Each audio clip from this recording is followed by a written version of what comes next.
بسم اللہ الرحمن الرحیم۔ آج کی اس ویڈیو میں ہم بات کریں گے کہ روزے کی حالت میں اگر آپریشن کیا جائے تو کیا حکم ہے، اس سے روزہ فاسد ہو جاتا ہے یا روزہ برقرار رہتا ہے۔ تو آپریشن کئی قسم کے ہیں جن کی کچھ تفصیل ہم یہاں بتائے دیتے ہیں۔ پہلا قسم کا آپریشن وہ ہوتا ہے جو دماغ اور پیٹ کے علاوہ جسم کے دوسرے حصے یعنی ہاتھ، پاؤں وغیرہ کا ہو۔ اگر ہاتھ کا آپریشن ہے، پاؤں کا آپریشن ہے تو اس سے روزہ فاسد نہیں ہوگا۔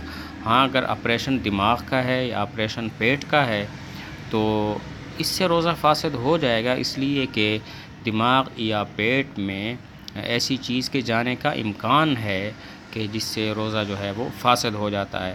ہاتھ پاؤں کا آپریشن کریں تو ہاتھ یا پاؤں میں کوئی چیز چلی جائے، اندر داخل ہو جائے تو اس سے روزہ فاسد نہیں ہوتا، کیونکہ روزہ صرف اس چیز سے فاسد ہو جاتا ہے، ٹوٹ جاتا ہے کہ جو چیز دماغ میں چلی جائے یا جو چیز پیٹ میں چلی جائے۔ دوسری قسم کا آپریشن یہ ہے کہ دماغ یا پیٹ کا آپریشن ہو اور دماغ یا پیٹ کا آپریشن نہ ہو لیکن کسی اور عضو کا آپریشن ہو اور اس عضو میں سے پیٹ یا دماغ کی طرف جانے کا کوئی راستہ نہ ہو تو اس سے بھی روزہ فاسد نہیں ہوگا جی۔ کسی عضو کا آپریشن کر دیا، ٹھیک ہے، اور اس عضو سے پیٹ یا دماغ کی طرف جانے کا کوئی راستہ نہیں ہے تو اگر دوائی وغیرہ وہاں نہیں گئی تو روزہ فاسد نہیں ہوگا جی۔ تو لیکن اگر یا دماغ یا پیٹ تک پہنچنے کا اس کا کوئی راستہ ہو یا غالب امکان ہو اور وہ قدرتی راستہ ہو تو پھر اس صورت میں جو ہے وہ روزہ ٹوٹ جائے گا۔ تیسری قسم کا آپریشن یہ ہے کہ مصنوعی اعضاء لگائے جائیں۔ اب مصنوعی عضو لگا دیا جائے، مصنوعی ٹانگ ہو گئی، مصنوعی دانت ہو گیا، ہاں جی، یا مصنوعی ہاتھ ہو گیا، تو اس کے لگانے سے بھی روزہ نہیں ٹوٹے گا، کیونکہ جو مصنوعی اعضاء ہیں وہ اپنی جگہ پر لگے رہ جائیں گے۔ ہاں، مصنوعی اعضاء وغیرہ کا اگر آپریشن ہو اور دوا بھی ڈالی جائے اور وہ دوا دماغ یا پیٹ تک پہنچ جائے تو پھر روزہ فاسد ہو جائے گا۔ اب اس صورت میں اس کی قضا لازم ہوگی، کفارہ لازم نہیں ہوگا، یعنی اس پر لازم ہوگا کہ یہ ایک روزہ رکھ لے جس روزے کے دوران اس نے آپریشن کیا ہے، البتہ اس کا کفارہ یعنی 60 روزے اس پر لازم نہیں ہوں گے۔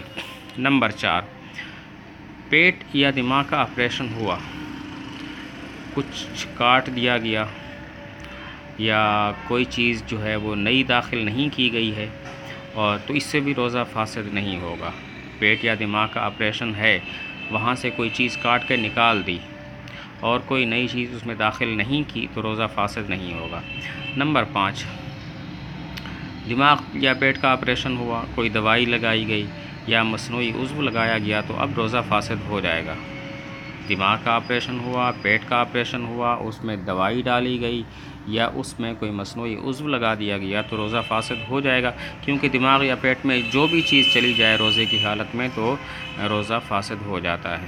نمبر 6، معدہ کا آپریشن ہوا، آپریشن کے دوران کسی عضو کو باہر نکالا گیا پھر واپس اپنی جگہ پہ فٹ کر دیا گیا، روزہ فاسد ہو جائے گا، کیونکہ یہاں پر بھی پیٹ ہے، اس میں کوئی چیز چلی گئی ہے تو اسی وجہ سے روزہ فاسد ہو گیا۔ نمبر 7، پیٹ کا کوئی عضو باہر نکالا پھر دوبارہ اس کو پیٹ کے اندر لے جایا گیا تو بھی روزہ فاسد ہو جائے گا۔ پیٹ سے کسی عضو کو باہر نکالا گیا اور پھر دوبارہ اس کو جو ہے وہ فٹ کر دیا گیا تو اس سے بھی روزہ فاسد ہو جائے گا۔ تو یہ چند چیزیں ہیں کہ روزے کے دوران جن کا ارتکاب ہو تو بسا اوقات روزہ فاسد ہو جاتا ہے اور بسا اوقات روزہ فاسد نہیں ہوتا، تو یہ چیزیں آپ حضرات اپنے ذہن میں رکھیں۔